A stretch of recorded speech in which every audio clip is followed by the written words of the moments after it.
Assalomu alaykum, hurmatli ishonchli obunachilari, kuzatuvchilari. Bugun 2025-yil 23-may sanasi. U yoqdagi Dolby Labella nomli tarvuzlarimizni sotishni boshlaganmiz. Sotib turibmiz.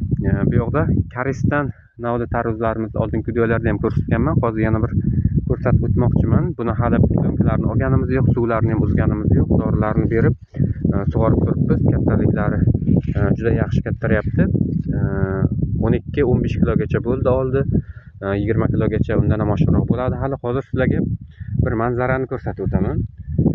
Mana bu bitta Karistan tarvuzimizni palagi mana. Yonidagi tarvuz bor buni. Bu yonida boshqa palag, mana shu palag. E'tibor bering. Bitta palakda mana bitta, ikkita, uchta baravar tarvuz. Mana bu yog'i ham ajratilgan. Bu palakda o'zim tarvuzi bor. Hozir o'zim ham ajratib ko'rdim. Ishonch hosil qilish uchun aynan shu palaktikligini. Uchalasi ham baravar tarvuz.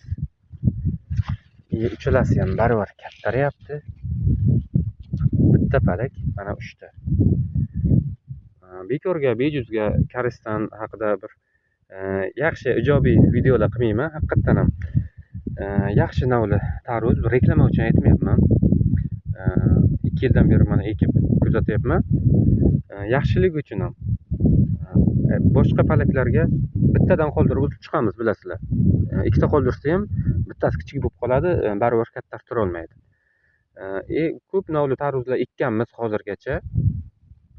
Lekin birortasini mana bunaqa bitta palakda 3 tadan, 4 tadan, ikkitalarni bemalol katta qiladigan tarvuz navini Karistandan boshqasida uchratmadim hali to'g'risi. Mana shu uchalasi ham baravar 15 kilolik tarvuzgacha olib boradi mana shu bitta palak. Bitta palakda tarvuz mana.